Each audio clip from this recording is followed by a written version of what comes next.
Hi friends, welcome back to our channel. இன்றைக்கி வந்து morning routine தான் பார்க்க போகிறோம். மார்னிங் எழுந்து வந்து டீலாம் போட்டு குடிச்சதுக்கப்புறமா பிரேக்ஃபாஸ்ட்டு லஞ்சு பண்ணலான்னு சொல்லிட்டு தான் ப்ரிப்பேர் பண்ணிகிட்ருந்தேன். மதியானம் லஞ்சுக்கு வந்து பார்த்திங்கன்னா ரசம் பண்ணிவிட்டு புடலங்காய் பொரியல் பண்ணிடலான்னு சொல்லிட்டு தான் ஃபஸ்ட்டு வந்து புடலங்காய் பண்ணிகிட்ருந்தேன்.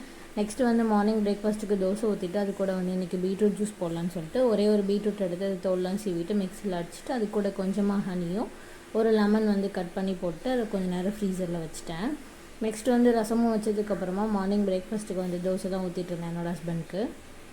ஸோ ஒரு நார்மல் தோசை, ஒரு முட்டை தோசை தான் ஊற்றிருந்தேன். முட்டை தோசை ஊற்றிட்டு பெப்பர்லாம் போட்டு நல்லா வெந்ததுக்கப்புறமா எடுத்து பிளேட்டில் வச்சுட்டு ஃப்ரீசர்லேருந்து பீட்ரூட் ஜூஸாக எடுத்து ஊற்றி என்னோடய கப்பில் வச்சு என்னோடய ஹஸ்பண்ட்க்கு வந்து மார்னிங் பிரேக்ஃபாஸ்ட் கொடுத்துட்டேன். லஞ்சுக்கு பார்த்திங்கன்னா சிம்பிளாக வந்து ஒயிட் ரைஸ் வச்சுட்டு ரசம் பண்ணிவிட்டு அது கூட வந்து புடலங்காய் வந்து பொரியல் தான் பண்ணியிருந்தேன். ஸோ இந்த வீடியோ பிடிச்சிருந்தால் மறக்காமல் நம்ம சேனலை வந்து லைக் பண்ணுங்கள், கமெண்ட் பண்ணுங்கள், மறக்காமல் நம்ம சேனலை சப்ஸ்கிரைப் பண்ணிக்கோங்க. நம்ம நாளைக்கு இன்னொரு வீடியோவில் பார்க்கலாம். டாட்டா பாய்.